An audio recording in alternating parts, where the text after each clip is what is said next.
Welcome to part 10 of my walkthrough for Krein. We're approaching the gates of Arknidzel, and this is a curious case of transition from completely new architecture, meshes, textures, the visuals, whatever, as well as avant-garde design to some degree, directly into a very conventional but characteristic presentation among Skyrim levels.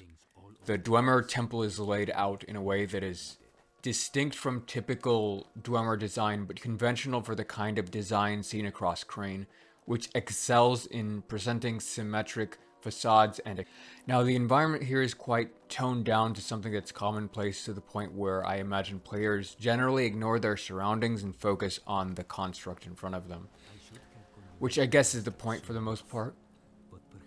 The environment is immersive but not stunning, although there is some need for technical acknowledgement here, simply for the usage of vanilla set pieces to design a Dwemer construct in an unconventional way, which we'll see quite a bit of throughout this chapter. So in the beginning, you have this puzzle in which you have to move the cube from one port to the other. However, the cube doesn't move incrementally in any direction. In one direction, I believe it moves like 2 or 3 steps. I think 3. In the other, it moves 4. In the other, it moves 5. And the last, it moves 7 or something like that. What happens then is that the steps overlap to the other side of the grid. However, the player isn't shown that. It's not necessarily obvious that that's what's happening. They're only shown the cube moving. So the puzzle is to figure out what's happening and realize that shifting the position is done by a combination of horizontal moves for the first positioning and vertical moves for the second in order to get it in the right place. So after this, we're going to get something far more interesting with the visual introduction of Arknidzel, which I think for the typical player is synchronized properly with the music. As the entirety of Arknidzel envelops your view, this falling, warping sound begins to play in the background music, which I think is so cool and really complements the visuals. So what's special about this place gameplay-wise is that the player has 4 options that vary significantly in terms of the challenge. You can either face an optional boss, a platformer-style challenge, a puzzle, or just go through a relatively easy pipeline-style level that has some optional content, and optional puzzles for that matter. I think I did the puzzle since it's probably the most confusing puzzle in the campaign. I do want to cover the optional boss though, which is a Dwemer cannon. And this actually has a number of complicated mechanics, but it's really easy to damage the boss, so they're not that big of a deal when it's all said and done. So at 80% health or so, the steam pipes at the lower level will activate. So you have to stay at the main floor after that to avoid the AoE below.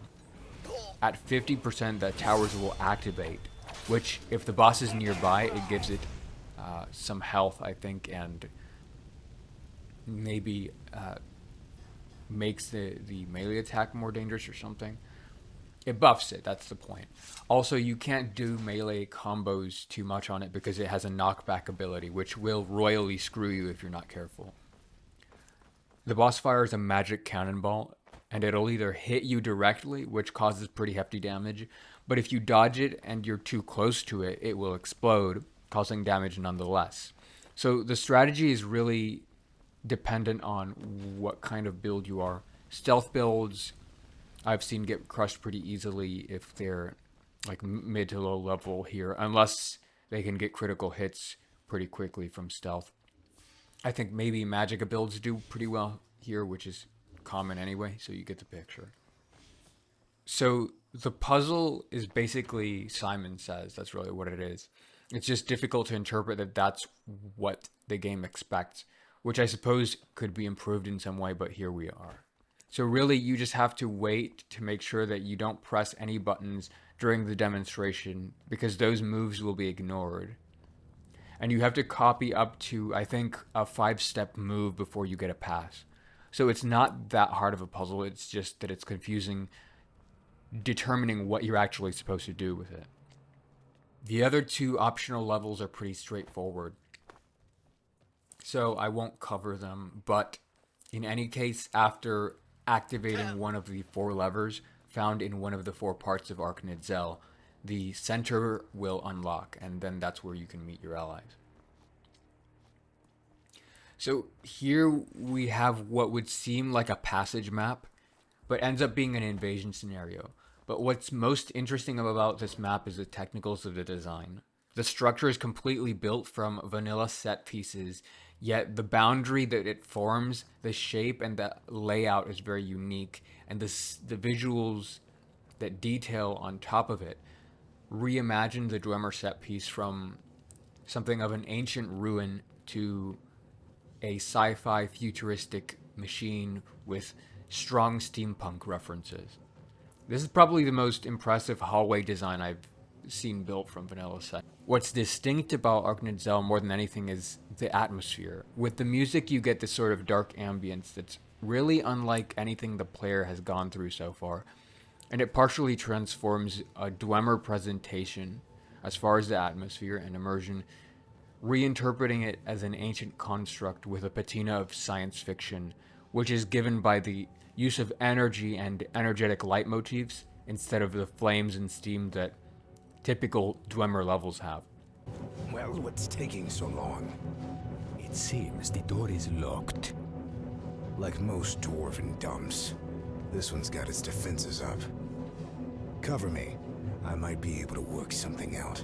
Ah, so you are useful for something.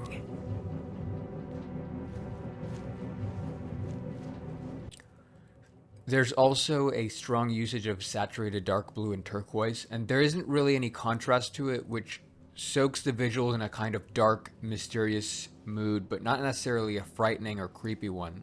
It's more like you're going through this massive, awing place whose existence is mysterious.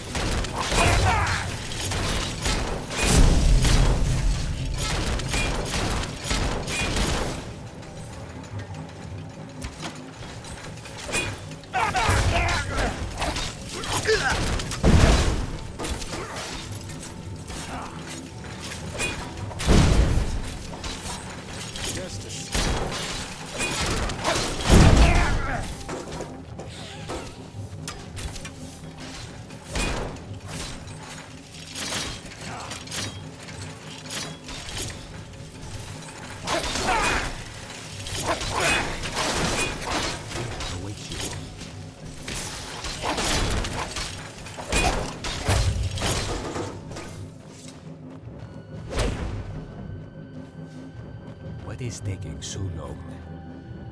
I'm not exactly careful when there are arrows being loosed on me. That should do it.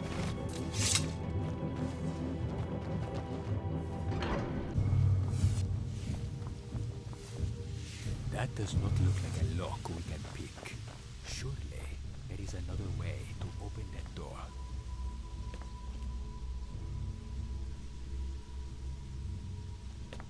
Now, after that, we have another puzzle. Here, you basically have to figure out how to move the centerpiece.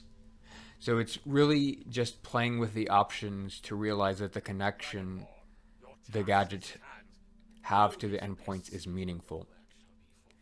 And it's pretty much what you're supposed to do. So figuring out those constraints. Since there are so few options, it's really a matter of playing with the configuration until you get it. Now here and in the next couple levels, there are a number of cutscenes and events that may or may not happen based on what the player did in a number of past levels that will pretty much determine how the story ends.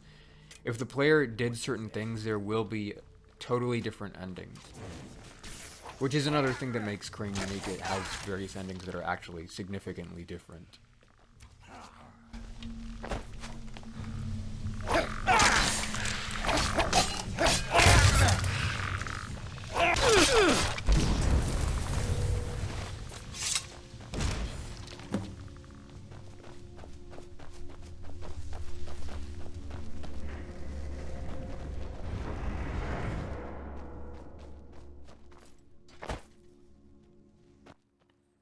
So in this map, you either get a timing puzzle or a couple of other things depending on the player's decisions halfway through the campaign.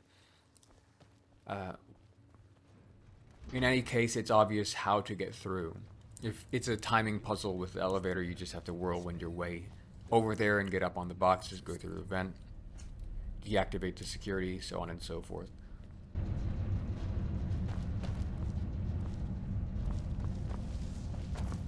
Who's there? Is that... No, it can't be. Impossible. It's them again. Quickly, lock down the facility before they come after us. Let's see how long you can last out there.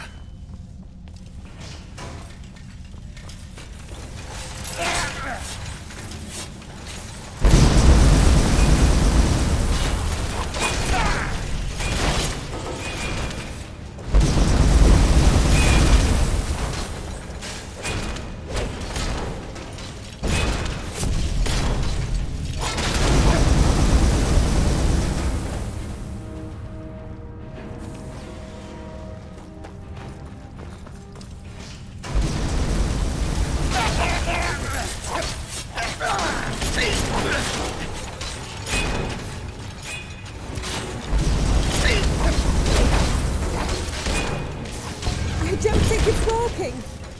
No worries. We can outlast it. What did you just do? I didn't do anything. It opened on its own. It's malfunctioning. Damn it!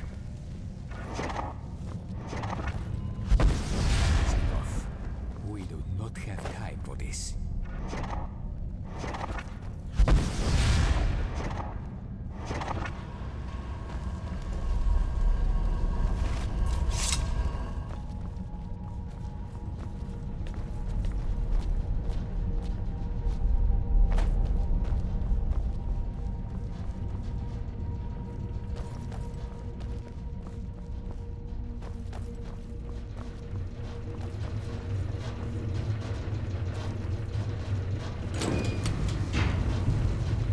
So, this is it then.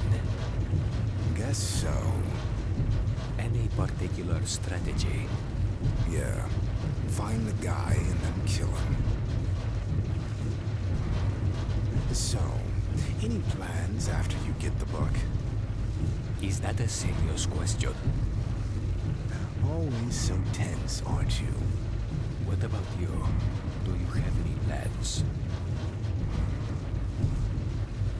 I see. So I was right about you.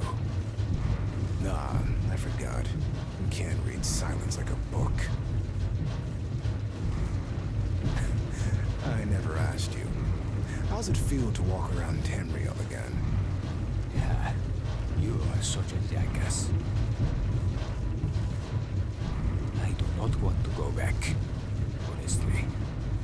I see. I guess I was right about you too. Looks like this is our stop.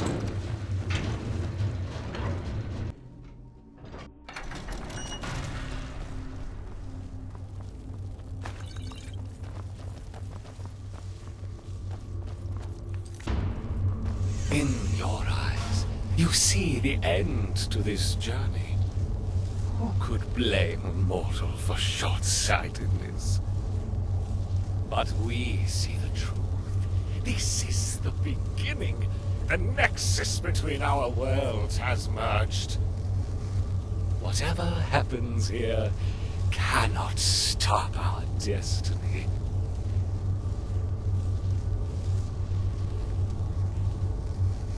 What was that? Now we come to the next boss, Asher. Now, if the player does not have access to the underworld, then this will be the final boss. So, the fight plays out differently depending on whether you went through the Abyss and then did Emma's quest back in Silvermorn. In that case, you'll have the Ring of Inversion, which you can wear to protect against Asher's main attack. I'll assume you don't have it. In that case, you'll have to watch out for a magical clock that is spawned every so often. If you're on the facing end of that clock after time is up, which I think is like 5 seconds, you will die instantly.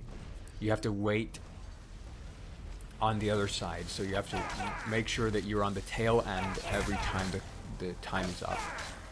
And other than that, Asher has two main abilities. The first is a ranged ability, which is just sort of the shadow magic that explodes on impact and does decent damage. The second is a crazy melee explosion spell that is also does decent damage, just not as much, not as annoying as the ranged. Generally, you should focus on quickly killing the adds that constantly spawn, which are skeletal mages. So I think they do have like frost, ice storm that's going to get pretty annoying or something to that effect. Now, let Solus do the heavy lifting where you can do support DPS on Asher. You also have to watch out for Dwemer pistons that every so often push upward and cause an explosion. And they do decent damage and cause a distraction, although if you're nearby them for the first second you get heals. So you can kind of work your way through that, run away at the right time, and they will benefit you. Additionally, a laser field will randomly occur on one side of the central energy tower, and if you go through that, you'll get hit with a massive dot, and you want to avoid that. So really, you have to pay attention to numerous things here. Vizier will generally take care of a couple of adds, but if you're not helping, he'll usually get overwhelmed. So this is a pretty challenging boss, but if your allies are with you, I would say this is maybe number 4, not really in the top 3 most difficult ones. After that, there's a bunch of storyline and quest stuff that diverges based on what the player's decisions were, so the outcomes here will vary from person to person.